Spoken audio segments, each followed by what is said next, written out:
Danger on the roadway. San Antonio's growing cycling community faces close and sometimes deadly encounters with drivers. And so far this year, one cyclist has died. Eyewitness News reporter Henry Ramos hit the streets with bike patrol and those who love to ride. Screaming at us, get off the road! Marcia Simons has heard it all while cycling. Drivers don't think cyclists belong on the road. We do have bike lanes. She is part of a cycling group called San Antonio Lady Riders. This is everything to me. I love it.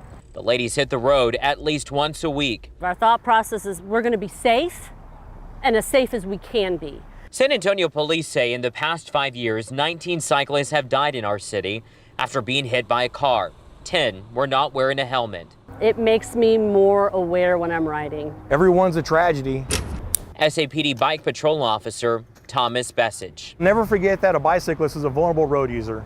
They don't have all the safety features that an automobile would have. They have 3,000 plus pounds. I have this and this. I can't win. I can't win. Police say there isn't a spot in the city where most cycling deaths occur. This month is known as National Bike Month. Whether riding for pleasure or for patrolling the streets, these cyclists reminding drivers they want to return home safe too. Be more aware of the users of that roadway. Be aware. Stay off your phone and don't drive drunk. Henry joins us live in Southtown. Henry, the officer tells us there's a common mistake drivers make when next to cyclists. What is it?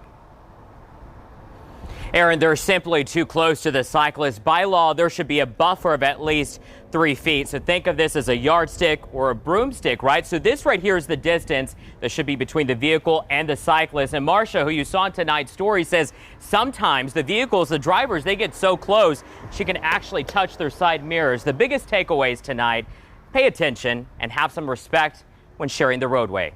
We're live in Southtown tonight. Henry Ramos, KENS 5 Eyewitness News. Henry, thank you. The families of 3 cyclists are awaiting justice after 3 suspected drunk driving crashes. The latest happened last month when well-known cyclist Beatrice Gonzalez was hit and killed near downtown. Back in 2019, Tito Bradshaw was killed by a suspected drunk driver. His family tells us a court hearing was postponed this week. Also in 2019, Dr. Najee Kairuz was killed. A trial date in that case has just been set for August.